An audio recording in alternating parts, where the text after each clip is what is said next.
நீங்கள் பார்த்து கொண்டிருப்பது உங்கள் ஜாஷுவா டிவி. சகல ஜனங்களுக்கும் நற்செய்தி.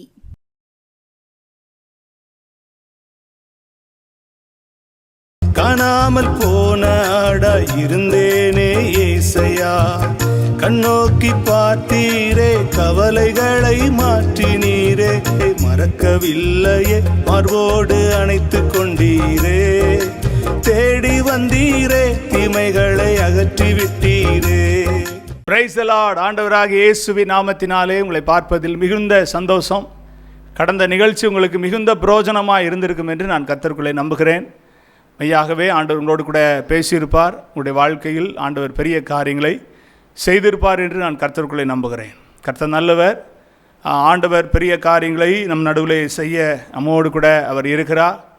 இன்றைக்கும் கூட நாம் ஆண்டவருடைய வார்த்தையை சிந்திக்கும்படி பழைய ஏற்பாட்டு புஸ்தகத்தில் ஒரு வசனத்தை நாம் திருப்பிக் கொள்வோம்.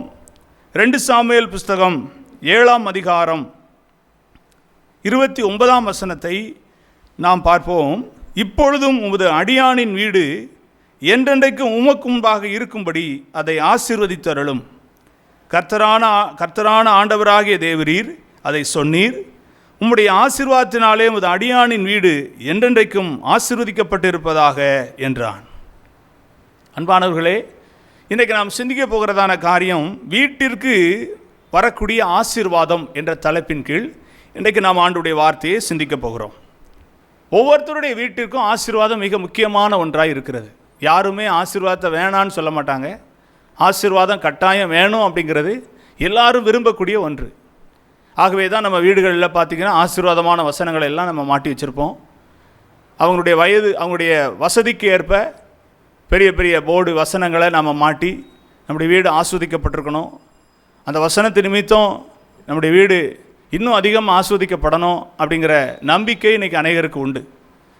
கர்த்தருடைய நாமம் மகிமைப்படட்டும். அப்போது இன்றைக்கி நாம் சிந்திக்க போகிற காரியம் வீட்டிற்கு வரக்கூடிய ஆசீர்வாதம் அப்படிங்கிற தலைப்பின் கீழ் ஒவ்வொருத்தருடைய வீட்டிற்கும் ஆசீர்வாதம் அவசியமாக இருக்கிறதுனால என்ன ஆசீர்வாதம் வேணும், என்ன ஆசீர்வாதம் வேணும் அப்படிங்கிறத நம்ம அறிந்து கொள்ள வேண்டியது அவசியமாக இருக்கிறது. அதை இன்றைக்கு ஆவியானவர் இந்த நிகழ்ச்சியின் மூலமாக உங்களுக்கு அவர் கற்றுத்தர விரும்புகிறார். சிலருடைய வாழ்க்கையில் ஆசீர்வாதத்தை பெற்றுக்கொள்ளணும்னு வாஞ்ச உண்டு. ஆனால் அது எப்படிப்பட்ட ஆசீர்வாதமாக இருக்கணும் அப்படிங்கிற சரியான புரிதல் இன்றைக்கி அநேகருக்கு இல்லாமல் இருக்கிறது.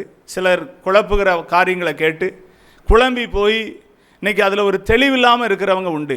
இன்றைக்கி ஆண்டவர் உங்களுக்கு அதை குறித்த ஒரு தெளிவான காரியங்களை உங்களோடு கூட பேசுவாராக. அப்போது ஆசீர்வாதம் எல்லாருக்குமே பிடிக்கும். ஆசீர்வாதம் பிடிக்காத யாருமே இல்லை. ஆகவே வீட்டிற்கு என்னெல்லாம் ஆசீர்வாதம் வேணும், வேதம் என்ன சொல்லுகிறது பார்ப்போம்.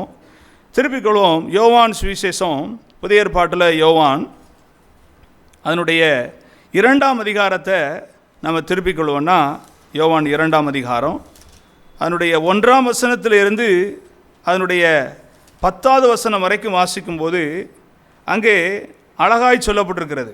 ஸ்தோத்திரம். கானா ஒரு கல்யாண வீட்டில் உள்ளதான காரியங்களை நம்ம அங்கே பார்க்குறோம். இயேசுவும் அவருடைய சீசரும் அந்த கல்யாணத்துக்கு அழைக்கப்பட்டிருந்தார்கள். திராட்சரசம் குறையப்பட்ட போது இயேசுவின் தாய் அவரை நோக்கி, அவர்களுக்கு திராட்சரசம் இல்லை என்றார். அதற்கு இயேசு, ஸ்திரியே, எனக்கும் உனக்கும் என்ன, என் வேலை இன்னும் வரவில்லை என்றார். அவருடைய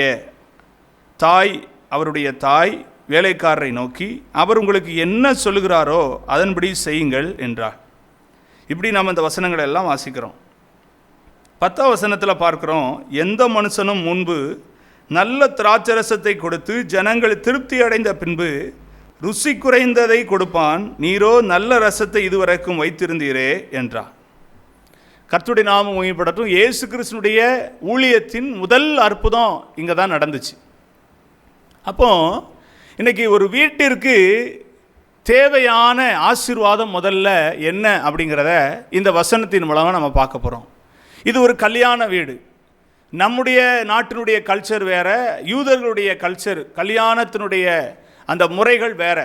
நாம் நம்முடைய ஊரில் பார்த்திங்கன்னா சாப்பாடு, சாம்பார், கூட்டு, இன்னும் கொஞ்சம் வசதி படைத்தவங்களாக இருந்தால் அந்த சாப்பாட்டு முறைகள் கொஞ்சம் ஹைனிக்காக, கொஞ்சம் வசதி கூடனதாக இருக்கும். நல்லா கவனிங்க. ஆனால் யூதர்களுடைய கலாச்சாரத்தை பார்த்திங்கன்னா அவங்க திராட்சரசம் தான் அவங்க கொடுத்து அந்த விருந்தில் அவங்க என்ன செய்வாங்கன்னா எல்லாருக்கும் ஒரு திருப்திகரமான ஒரு அனுபவத்தை அவர்கள் செய்வார்கள். அப்படிப்பட்ட ஒரு இடத்துல தான் இயேசுவும் சீசர்களும் இயேசுவின் தாயும் அழைக்கப்பட்டிருந்தார்கள். அந்த வீட்டில் திராட்சரசம் கல்யாண வீட்டில் குறைபட ஆரம்பிச்சிட்டு, அந்த வீட்டில் நல்லா கவனிக்கணும், அந்த வீட்டில் திராட்சரசம் குறைபட ஆரம்பிச்சிருச்சு. ஒருவேளை நான் நினைக்கிறேன் அவர்கள் நினைத்த எண்ணிக்கையை விட அதிகமாக ஒரு வேளை வந்திருக்கலாம், அப்படி தான் நடந்திருக்க வாய்ப்பு இருக்குது. அப்போ அதை சமாளிச்சிடலான்னு சொல்லி அவங்க எவ்வளவோ முயற்சி எடுத்தும் அது முடியலை, க்ரௌடு அதிகமாக வர ஆரம்பிச்சிருச்சு. இப்போ அவங்ககிட்ட இருக்கிற திராட்சரசம் குறையப்பட்டுருச்சு. இனி என்ன செய்யணும்னு தெரியாமல் இருக்க சூழலில் தான் அருமையான இயேசுவின் தாய் ஆகிய மரியாளிடத்தில் போய் அதை சொல்கிறாங்க. மரியாள் உடனே இயேசு கிறிஸ்துவிட்ட சொல்கிறா, அவர்களுக்கு திராட்சரசம் குறைபடுதான், என்ன செய்யலாம் அப்படின்னு. இயேசு கிறிஸ்து அங்கே சொல்கிற கதை பார்க்குறோம். அதாவது எனக்கும் உனக்கும் என்ன, என் வேலை இன்னும் வரவில்லை என்றார் என்று வாசிக்கிறோம். உடனே அடுத்த வசனத்தில் மரியாள் சொல்கிறா வேலைக்காரரை பார்த்து, அவர் உங்களுக்கு என்ன சொல்லுறாரோ அதன்படி நீங்கள் செய்யுங்க அப்படின்னு சொல்லிட்டார். இதில் ஒரு காரியத்தை நம்ம புரிஞ்சுக்கிடணும். நம்முடைய வீட்டுக்கு ஆசீர்வாதம் தேவை. ஆனால் யாரோ ஒருத்தர் சொல்லி, யாரோ ஒருத்தருடைய பரிந்துரையின் பேரில், யாரோ ஒருத்தர் நம்முடைய வாழ்க்கையில் சொல்கிற வாழ்த்துதலினாலும் நம்முடைய வீடு ஆஸ்வதிக்கப்படுவதை விட இயேசு கிறிஸ்து என்ன சொல்கிறாரோ அதன்படி நடக்கட்டும்னு நம்முடைய வாழ்க்கையில் கீழ்ப்படிதல் இருக்குன்னா, அதை நம்முடைய வாழ்க்கையில் நம்பக்கூடியவங்களா, அதை நம்ம விசுவாசிக்கக்கூடியவங்களா இருப்போம்னா நிச்சயமாக நம்ம வீட்டுக்கான ஆசீர்வாதம் நிச்சயமாக வரும். அதில் எந்த சந்தேகம் இல்லை. இன்றைக்கி ஆண்டவர் உங்களோட பேசுகிறாரு. உலகத்தில் இருக்கிற எந்த மனிதனாக இருந்தாலும் சரி, அது எவ்வளோ பெரிய ஆவிக்குரியவங்களாக இருந்தாலும் சரி, அவங்க எவ்வளவு தெய்வத்தோடு நெருங்கிய தொடர்புடையவங்களாக இருந்தாலும் சரி, முதல் யாருன்னா கர்த்தர் தான். அவர் தான் நம்மளை ஆஸ்வதிக்கணும். எந்த மனிதனும் ஒரு வழி தான். தேவனுடைய ஆசீர்வாதத்தை ஜனங்களிடத்தில் கொண்டு சேர்க்கக்கூடிய ஒரு பாத்திரம் தான் ஊழியர்கள். அவர்கள் கடவுள் ஆகிவிட முடியாது, அவர்கள் கடவுள் என்ற ஸ்தானத்தில் வைக்க முடியாது. அவர்கள் தேவனுடைய வார்த்தையை, தேவனுடைய சித்தத்தை நிறைவேற்றக்கூடிய ஒரு பாத்திரம் தான். என்னையும் சேர்த்து தான் நான் சொல்கிறேன். ஆண்டவர் நல்லவர். இன்றைக்கி அதில் ஒரு அண்டர்ஸ்டாண்டிங் இல்லை. அது அந்த சூழ்நிலைகள் மாறுபடுகிறது. கர்த்தர் நல்லவர். ஊழியர்களை மதிக்கணும், ஊழியர்களுக்கு மதிப்பு மரியாதை கொடுக்கணும், கனப்படுத்தணும், எல்லாம் உண்மைதான். ஆனால் அவர்களை தேவனுடைய ஸ்தானத்துக்கு கொண்டு போகக்கூடாது. அது ரொம்ப தப்பு. நல்லா கவனிங்க. ஆனால் அங்கே சொல்லப்பட்டிருக்கு, அவர் உங்களுக்கு என்ன சொல்லுகிறாரோ அதன்படி செய்யுங்கள். இன்றைக்கி நம்முடைய வீட்டுக்கு ஆசீர்வாதம் என்ன தேவைப்படுது? இந்த வீட்டுக்கு அற்புதம் தான் தேவைப்படுது. அப்போது இந்த வீட்டுக்கு தேவைப்பட்ட இந்த அற்புதத்தை யாரால் தான் செய்ய முடியும்னா இயேசு ஒருவரால் மாத்திரம்தான் செய்ய முடியும். அவர்களால் முடியுமானா முடியாது. அவ்வளோ பேருக்கு அவங்களுக்கு திராட்சரசத்தை கொண்டு போய் உடனே ரெடி பண்ணி கொடுக்கறது ஆகாத ஒரு காரியம், முடியாத ஒரு காரியம். அது ஒரு பெரிய சவால். மரியாள் இயேசு கிறிஸ்துவிட்ட சொன்ன உடனே அவர் இந்த காரியத்தை சொல்கிறார். அவர் உங்களுக்கு என்ன சொல்கிறாரோ அதன்படி செய்யுங்கன்னு சொல்லிட்டு மரியாள் போயாச்சு. அவருடைய வேலை வந்தது. வேலைக்காரர்களை கூப்பிட்றாரு, 6 கற்சாடிகளை கொண்டாந்து வைங்க. யாருமே எதிர்பார்க்காத, யாருமே இதிலிருந்து நமக்கு ஒரு அற்புதம் கிடைக்குமா அப்படின்னு நினைத்து பார்க்க முடியாத ஒரு சூழலில் தான் நமக்கு அற்புதம் செய்வார். ஒரு ஆமேன்னு சொல்லுங்கள். இன்றைக்கி ஆண்டவர்களோட பேசுகிறாரு. உங்கள் குடும்பத்தில் உங்களுக்கு தேவையான அற்புதம் ஆண்டவருக்கு தெரியும். எந்த இடத்துல நீங்கள் வெட்கப்பட்டு போகக்கூடாது, எந்த இடத்துல உங்கள் தலை குனிந்து போகக்கூடாதுன்னு சொல்லி ஆண்டவருக்கு தெரியும். நிச்சயமாக ஆண்டவர் அதை அறிந்திருக்கிறாரு. ஆனால் ஆண்டுடைய வார்த்தைக்கு நீங்கள் கீழ்ப்படியக்கூடியவங்களாக இருந்தீங்கன்னா நீங்கள் நினைக்கிறதுல அற்புதம் செய்ய மாட்டார். அவர் எதை நினைக்கிறாரோ அதில் அற்புதம் செய்ய வல்லவராக இருக்கிறார். அது ஒருவேளை மனுஷனுடைய பார்வையில், குடும்பத்தின் பார்வையில், உங்களை சுற்றி இருக்கிறவங்களுடைய பார்வையில் உங்களுக்கு ஆலோசனை கொடுத்து உங்களை நல்லா நடத்துகிறாங்கன்னு சொல்கிற அவங்களுடைய பார்வையில் கூட அது அற்பமாக தெரியலாம். ஆனால் ஆண்டவருடைய பார்வையில் அது அற்பம் அல்ல. வெறும் கற்சாடி தான். அதில் தண்ணீரை நிரப்ப சொன்னார், அவ்வளோதான்.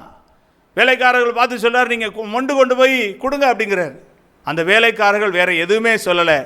ஊற்றின மாதிரியே கோரி கொண்டு போய் கொடுக்குறாங்க. கொண்டு போகும்போது வெறும் தண்ணீர் திராட்சரசமாய் மாறினது. ஒரு ஆமேன்னு சொல்லுங்க. அல்லேலூயா. இன்னைக்கு ஆண்டவர் உங்களை பார்த்து சொல்கிறாரு, உங்கள் வாழ்க்கையில் எது ரொம்ப அற்பமாய், ரொம்ப ஏளனமாய், ரொம்ப மோசமாய் தெரியப்படுகிறதோ, ரொம்ப சாதாரணமாய் தெரியப்படுகிறதோ அதில் ஒரு அற்புதத்தை உங்களுடைய வீட்டிற்கு செய்ய இயேசு வல்லவராய் இருக்கிறார். ஆமேன். ஆண்டவர் நல்லவர். அப்போ இந்த கானாவூர் கல்யாண வீட்டில் அந்த வீட்டுக்கு தேவையானது அற்புதம். அந்த அற்புதத்தை இயேசு செய்தார். அந்த அற்புதம் அந்த வீட்டுக்கு ஆசீர்வாதமாக அன்றைக்கு கிடைத்தது. இன்றைக்கு இந்த வார்த்தையை கேட்குறவங்க வாழ்க்கையில் ஏதோ ஒரு காரியத்தில் அற்புதம் நடக்காமல் இருக்குன்னு சொன்னால், நீங்கள் நினைக்கிறதுல ஆண்டவர் அற்புதம் செய்யணும்னு நீங்கள் நினைக்காதீங்க. ஆண்டவரே, நீங்கள் என்ன சொல்கிறீங்களோ அதன்படி செய்ய நாங்கள் ஒப்பு கொடுக்குற ஆண்டவரேன்னு சொல்லி பாருங்கள். உங்கள் வீட்டுக்கு ஒரு அற்புதம் ஆசீர்வாதமாக இன்றைக்கி வரும். உங்கள் வீட்டிற்கு ஒரு ஆசீர்வாதம் ஆண்டவர் அற்புதம் செய்ய வல்லவராக இருக்கிறார். உங்கள் வீட்டுக்கு தேவையான முதல் ஆசீர்வாதம் என்ன? அது அற்புதம். அதை ஆண்டவர் செய்வார். கர்த்தருடைய நாமத்துக்கு மகிமை உண்டாகட்டும். ரெண்டாவது, நீங்கள் லூக்கா சுவிசேஷத்தில் 19ஆம் அதிகாரத்தின் 1ஆம் வசனத்திலிருந்து 10ஆம் வசனம் வரைக்கும் நீங்கள் வாசிப்பீங்கன்னா, இது எல்லாருக்கும் தெரிந்த ஒரு வேத பகுதி. சகைவை குறித்து சொல்லப்பட்டிருக்கிறது. சகைவு பார்த்தீங்கன்னா, அவன் ஆயக்காரர்களுக்கு தலைவன். 2ஆம் வசனத்தில் சொல்லப்பட்டிருக்கு. அவன் ஐஸ்வர்யவனாக இருந்தான். ஆனால் அவனுடைய வாழ்க்கையில் சமாதானம், சந்தோஷம், மகிழ்ச்சி இதெல்லாம் வாழ்க்கையில் நிறைய ஒன்றும் பார்க்க முடியல. இன்றைக்கி நிறைய பேருக்கு நிறைய ஐஸ்வர்யம் இருக்கும், நிறைய வசதி, பொருள், பதவி, ஆள் பழக்க வழக்கம், சுற்றி இருக்கிறவங்க மத்தியில் மரியாதை, இதெல்லாம் இருக்கும். ஆனால் இது எல்லாம் இருக்கிறதுனால ஒரு மனுஷனுக்கு நிம்மதி, சமாதானம், சந்தோஷம் எல்லாம் கிடைச்சிருமா? நிச்சயமாக கிடைக்காது. இன்றைக்கி நிறைய பேர் பார்த்தீங்கன்னா ரொம்ப வசதியாக இருக்கிறவங்களுக்குள்ள ஆழமாக போய் பார்த்தோம்னா அவங்க வாழ்க்கையில் நிம்மதி இருக்காது, சமாதானம் இருக்காது, மெய்யான சந்தோஷம் இருக்காது. 2 வார்த்தையை அன்பாக பேசக்கூடிய நபர் இல்லையேன்னு ஏங்கக்கூடியவங்களாக இருப்பாங்க. பணத்துக்காகத்தான் வந்து பேசுகிறாங்க, ஏதோ என்னிடத்தில் எதிர்பார்த்து தான் வந்து பேசுகிறாங்க. ஆனால் உண்மையாக பேசக்கூடியவங்க ஒருத்தருமே இல்லையே அப்படின்னு ஏங்கக்கூடியவங்க எத்தனை பேர் இருக்காங்க? அப்படிப்பட்ட ஒரு இடத்துல தான் சகைவு இருந்தான். அவன் ஆயக்காரருக்கு தலைவன், ஐஸ்வர்யவானாக இருந்தான். ஆனால் அவனுடைய வாழ்க்கையில் மெய்யான சந்தோஷம் இல்லை, அவனுடைய வீட்டில் மெய்யான திருப்தி இல்லை. பணம் நிறையா இருக்குது, ஆனால் சந்தோஷம் இல்லை. பணம் நிறையா இருக்குது, சமாதானம் இல்லை. பணம் நிறையா இருக்குது, நிம்மதி இல்லை. படுத்தா கூட தூக்கம் உடனே வர்றதில்லை. இன்றைக்கி நிறைய பேருக்கு பணம் இருக்குது, ஆனால் தூக்கம் வரவே மாட்டேங்குது. தூக்கம் வரணுன்னா மாத்திரை போட வேண்டியிருக்கு, மெடிசன் எடுக்க வேண்டியிருக்கு, அப்போனா தான் தூக்கம் வருது. அந்த தூக்கமும் ரொம்ப நேரம் வர்றதில்லை. அது எவ்வளோ நேரம் வேலை செய்தால் அவ்வளோ நேரம் தான் தூக்கம் வருது. இந்த சகைவு இயேசு எப்படிப்பட்டவரோன்னு பார்க்கணுன்னு ஆசைப்பட்டான். அவனுடைய வீட்டில் இது நாள் வரைக்கும் இருந்த பிரச்சனை மாறுமா மாறாதன்னு அவனுக்கு தெரியாது. எல்லாரும் சொல்கிறாங்க இயேசுன்னு, அவரை பார்த்துருவோமே, அந்த இயேசு எப்படின்னு பார்த்துருமேன்னு சொல்லி பிரயாசப்பட்டு வர்றான். இன்னைக்கு உங்கள் வாழ்க்கையில், உங்கள் வீட்டில் ஆசீர்வாதம் வேணும்னா நீங்கள் பிரயாசப்படணும். ஆண்டவரிடத்தில் உங்களுடைய வாழ்க்கையை ஸ்தோத்திரம் அர்ப்பணிக்கக்கூடியவங்களா, ஏதாவது ஒரு பிரயாசப்பட்டு ஆண்டவரிடத்தில் நீங்கள் வரக்கூடியவங்களா இருந்தீங்கன்னா உங்கள் வீட்டுக்கு ஆசீர்வாதம் நிச்சயமாக ஆண்டவர் தருவார். ஆண்டவருடைய நாமத்துக்கு மகிமை உண்டாகட்டும். இந்த சகைவு இயேசு எப்படிப்பட்டவரோன்னு சொல்லி பார்க்க ஓடோடி வர்றான். கூட்டத்தில் அவரை பார்க்க முடியாத அளவு அவன் குள்ளனாக இருக்கிறான். அதோட விட்டு விடலை, காட்டுத்தீ மரத்து மேலே ஏறி மேலே இருந்து பார்க்குறான். எல்லாருக்கும் மத்தியில் இயேசு வருகிறார், முகத்தை பார்க்க முடியலை. ஆனால் அவனுக்கு ஒரு விருப்பம், எப்படியாவது அவரை நான் பார்த்தே தீரணும்னு சொல்லி அவன் அந்த காட்டுத்தீ மரத்தில் ஏறி பார்த்தே தீரணும்னு சொல்லி அவன் பிரயாசப்பட்டு கொண்டு இருந்தபோது அவன் இருந்த இடத்துக்கு நேராக இயேசு வரும்போது வேதத்தில் அழகாய் சொல்லப்பட்டிருக்கிறது. இயேசு அந்த இடத்தில் வந்தபோது 5ஆம் வசனம், அண்ணாந்து பார்த்து அவனை கண்டு, சகைவே நீ சீக்கிரமாக இறங்கி வா, இன்றைக்கு உன் வீட்டில் நான் தங்க வேண்டும் இப்படின்னு ஆண்டவர் சொன்ன உடனே அவன் வாழ்க்கையில் எவ்வளவோ பணத்தை சேர்த்தவன், எவ்வளவோ சொத்தை சேர்த்தவன், ஆனால் அதிலெல்லாம் கிடைக்காத ஒரு சந்தோஷம், ஒரு திருப்தி அந்த வார்த்தையில் அவனுக்கு கிடைச்சிச்சு. வசனம், அடுத்த வசனம் சொல்லுது, அவன் சீக்கிரமாக இறங்கி சந்தோஷத்தோடே அவரை அழைத்து கொண்டு போனான் என்று வாசிக்கிறோம். எனக்கு அன்பானவர்களே, சகைவு வீட்டுக்கு பாருங்க சந்தோஷம் தேடி வந்துச்சு. இன்னும் ஆசீர்வாதம் கிடைச்சிட்டான்னா இன்னும் கிடைக்கல, சந்தோஷம்தான் அவனை தேடி வந்துச்சு. அவன் வீட்டுக்கு என்ன கிடைச்சிது ஆசீர்வாதம் அப்படின்னா, நீங்கள் கீழே உள்ள வசனத்தில் 9ஆம் வசனத்தை பார்த்தீங்கன்னா, இயேசு அவனை நோக்கி, இன்றைக்கு இந்த வீட்டுக்கு ரட்சிப்பு வந்தது, இவனும் ஆபிரகாமுக்கு குமாரனாக இருக்கிறானே என்று அங்கே சொல்லுகிறத பார்க்குறோம். அவனுடைய வீட்டுக்கு என்ன ஆசீர்வாதம் வந்துச்சுன்னா, ரட்சிப்பு என்ற ஆசீர்வாதம் வந்தது. இன்றைக்கி இந்த வார்த்தையை கேட்குறவங்க வீட்டில் பணம், பொருள், வசதி, வாய்ப்பு இதெல்லாம் இருக்கிறதுனால உங்கள் வீடு மேன்மை அடையலை, ரட்சிப்பு வந்தால் மாத்திரம்தான் உங்கள் வீடு முழுமை அடைகிறது, மேன்மை அடைகிறது. ரட்சிப்பு இல்லாத வீடு அது வெறுமையான வீடு தான். எவ்வளவு நீங்கள் சேர்த்து வச்சிருக்கிற பொருள் வச்சிருந்தாலும் ரட்சிப்பு இல்லைன்னா வெறுமை தான். ஆண்டவராகிய இயேசு கிறிஸ்துவை அறிகிற அறிவு, அந்த ரட்சிப்பின் அனுபவம் உங்கள் வாழ்க்கைக்கு தேவை. ரட்சகராகிய இயேசு உங்கள் வீட்டுக்கு வரணும். உங்கள் வீட்டில் அவர் தலைவராக இருக்கணும். நீங்கள் உங்கள் வாழ்க்கையில் ஆண்டவரே நீங்கள் தான் எங்களுக்கு எல்லாமேன்னு சொல்லக்கூடிய அளவுக்கு உங்கள் வாழ்க்கையில் அப்படிப்பட்ட ஒரு உரிமையை கொடுக்கக்கூடிய ஒரு வீடாக இருக்கா உங்கள் வீடு? யோசிங்க. ரட்சிக்கிறவர் கர்த்தர். எந்த மனுஷனாலும் ரட்சிக்க முடியாது. பேசுகிறனா உங்களை ரட்சிக்க முடியாது. ஆண்டுடைய வார்த்தை தான் உங்களை ரட்சிக்க முடியும். ஆண்டுடைய நாமம் மகிமைப்படட்டும். கர்த்தர் நல்லவர். சகைவை இயேசு தேடி போய் என்னுடைய வீட்டில் தங்கினார். அவனை சுற்றி இருக்கிற எல்லாரும் சொல்கிறாங்க, இவர் பாவியான மனுஷனிடத்தில் தங்கும்படி போனாரே என்று முறுமுறுத்தார்கள். இன்றைக்கி நம்மளை உலகம் எல்லாம் அறிஞ்சிருக்கு. நம்ம யார், நம்முடைய பேச்சு என்ன, நம்முடைய செயல்பாடு என்ன, நம்முடைய வாழ்க்கை முறை என்ன, நம்முடைய பழக்க வழக்கம் என்ன, எல்லாத்தையும் அறிஞ்சு வச்சுருக்காங்க. உலகம் எந்த அளவுக்கு அறிஞ்சு வச்சுருக்கோ அதை விட பல மடங்கு ஆண்டவர் அறிஞ்சு வச்சுருக்கிறார். ஆனால் உலகம் நிராகரிக்கும், ஆண்டவர் நம்மை நேசிக்கிறவராக இருக்கிறார்.